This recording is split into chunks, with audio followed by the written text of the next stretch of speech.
খবর শুনছেন আকাশবাণী থেকে। প্রতিদিনের মতো আজকেও চলে এসেছি বাছাই করা কিছু গুরুত্বপূর্ণ খবর নিয়ে। শুরুতেই শিরোনাম। আপনি এভাবে আমার সঙ্গে কথা বলতে পারেন না, বিধানসভায় বক্তৃতায় স্পিকারকে নিশানা কুণালের।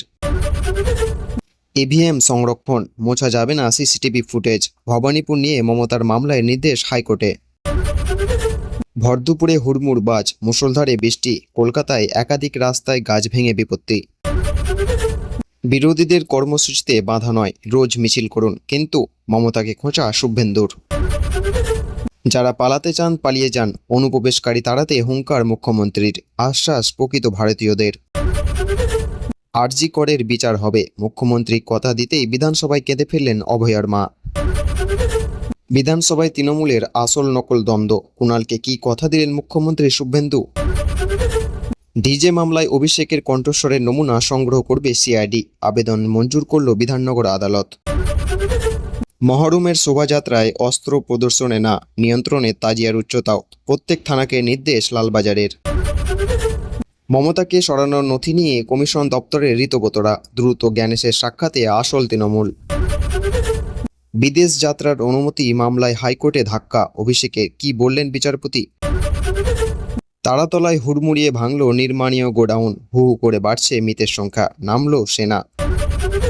শিল্প করিডোর থেকে পর্যটনের বিকাশ, বাংলার পরিকাঠামো উন্নয়নে একগুচ্ছ প্রস্তাব এডিবির। জমি দখলে ইডির রাডারে শান্তনু ঘনিষ্ঠ একাধিক পুলিশ কর্তা, তলব সোনাপাপুর পরিবারের সদস্যদের। দলের নির্দেশে টাকা তুলেছিলাম, কাটমানি ফিরিয়ে স্বীকারোক্তি দুই তৃণমূল নেতার। আমতা বিস্ফোরণের মূল দুই অভিযুক্তকে গ্রেপ্তার করল এনআইএ, চলছে জিজ্ঞাসাবাদ। রেলের জমি দখল করে বাস, টিকিয়াপাড়ায় চলল বুলডোজার, গৃহহীন 120 পরিবার।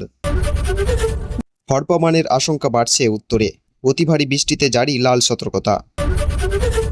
ফুটপাত থেকে নাবালিকাকে তুলে নিয়ে গিয়ে ধর্ষণ করে খুন, অভিযুক্তকে এনকাউন্টার দিল্লি পুলিশের। এতক্ষণ শুনলেন সংবাদ শিরোনাম, এবার আসছি বিস্তারিত খবরে।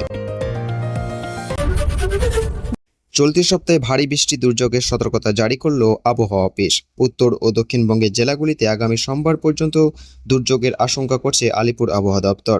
সমুদ্র উত্তাল থাকবে, মৎস্যজীবীদের সমুদ্রে যেতে নিষেধ করা হয়েছে। কেমন থাকবে কলকাতার আবহাওয়া, বৃষ্টি হলে অস্বস্তিকর গরম কি কমবে। উত্তরবঙ্গে ভারী বৃষ্টি, ঝড়ের কারণে হলুদ সতর্কতা জারি থাকবে, সেই কথাও জানানো হয়েছে। গতকাল মঙ্গলবার কলকাতায় প্রবল ঝড় বৃষ্টি হয়েছে। মহানগরে একাধিক জায়গায় বহু সংখ্যায় গাছ পড়েছে। এদিন সকাল থেকে কলকাতার আকাশ মেঘলা, বজ্র বিদ্যুৎ সহ মাঝারি বৃষ্টি হতে পারে, হালকা ঝোড়ো হাওয়া বইতে পারে, এমনই বার্তা দিয়েছে আলিপুর আবহাওয়া দপ্তর। আজ বুধবার মহানগরের সর্বনিম্ন তাপমাত্রা ছিল 24.6 ডিগ্রি। গতকাল মঙ্গলবার সর্বোচ্চ তাপমাত্রা ছিল 34.2 ডিগ্রি। আপেক্ষিক আর্দ্রতার পরিমাণ 68 থেকে 98%। হাওয়া অফিসের সূত্রে জানানো হয়েছে, আগামী কয়েকদিন আংশিক মেঘলা আকাশ থাকবে, বজ্র বিদ্যুৎ সহ হালকা মাঝারি বৃষ্টির সম্ভাবনা থাকবে, তবে বৃষ্টি না হলে গরম এবং অস্বস্তি বজায় থাকবে।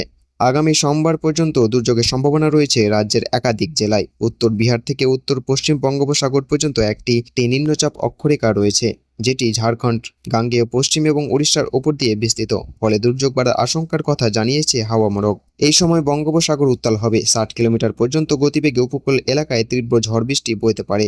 আজ এবং আগামীকাল উত্তর উড়িষ্যা এবং পশ্চিম উপকূলের মৎস্যজীবীদের সমুদ্রে যেতে নিষেধ করা হয়েছে। ভারী বৃষ্টির জন্য হলুদ সতর্কতা জারি করা হয়েছে উত্তরবঙ্গের উপর দিকের 5 জেলায়। অতি ভারী বৃষ্টির কমলা সতর্কতা দার্জিলিং, জলপাইগুড়িতেও। পশ্চিমবঙ্গের রাজনীতিতে এবার নতুন বিতর্ক। বিধানসভার অধিবেশনে তৃণমূল কংগ্রেসের দুই গোষ্ঠীর মধ্যে প্রকাশ্যে মতবিরোধ দেখা গেল। রাজ্যপালের ভাষণের উপর আলোচনা বক্তব্য রাখতে গিয়ে কুণাল ঘোষ এবং ঋতব্রত বন্দ্যোপাধ্যায় শিবিরের মধ্যে একাধিকবার বাকযুদ্ধ হয়। কুণাল ঘোষ অভিযোগ তোলেন, নারী নিরাপত্তার প্রশ্নে সরকার যখন কঠোর অবস্থানের কথা বলেছে, তখন ধর্ষণের অভিযোগ থাকার একজন নেতাকে কেন বিরোধী দলনেতা করা হয়েছে। অন্যদিকে ঋতব্রত বন্দ্যোপাধ্যায় তার বক্তব্যের বর্তমান সরকার ও মমতা বন্দ্যোপাধ্যায়ের কিছু পুরনো অবস্থানের সমালোচনা করেন। এর ফলে দলের অভ্যন্তরীণ দ্বন্দ্ব আরও স্পষ্ট হয়ে ওঠে। সবচেয়ে উল্লেখযোগ্য বিষয়, মুখ্যমন্ত্রী শুভেন্দু অধিকারী এই পরিস্থিতি নিয়ে মন্তব্য করতে গিয়ে কুণাল ঘোষকে আশ্বাস দেন যে যদি নির্দিষ্ট দুর্নীতির অভিযোগ তার কাছে পৌঁছায়, তাহলে সরকার তা খতিয়ে দেখবে এবং প্রয়োজনীয় ব্যবস্থা নেবে। রাজনৈতিক মহলের মতে তৃণমূলের অভ্যন্তরীণ এই দ্বন্দ্ব আগামী দিনের রাজ্যের রাজনীতিতে বড় প্রভাব ফেলতে পারে। এই বিষয়ে আপনার কি মতামত তা কমেন্ট করে অবশ্যই জানান। মহরমকে ঘিরে কলকাতা শহরে নিরাপত্তা এবং আইন শৃঙ্খলা বজায় রাখতে একাধিক গুরুত্বপূর্ণ নির্দেশ জারি করেছে লালবাজার। মহরমের শোভাযাত্রা, অস্ত্র প্রদর্শন, ডিজে বাজানো এবং অতিরিক্ত উচ্চতায় তাজিয়া নিয়ে কড়া অবস্থান নিয়েছে কলকাতা পুলিশ। পুলিশ সূত্রে জানা গিয়েছে, মহরম উপলক্ষে শহরের সমস্ত থানায় বিশেষ নির্দেশ পাঠানো হয়েছে।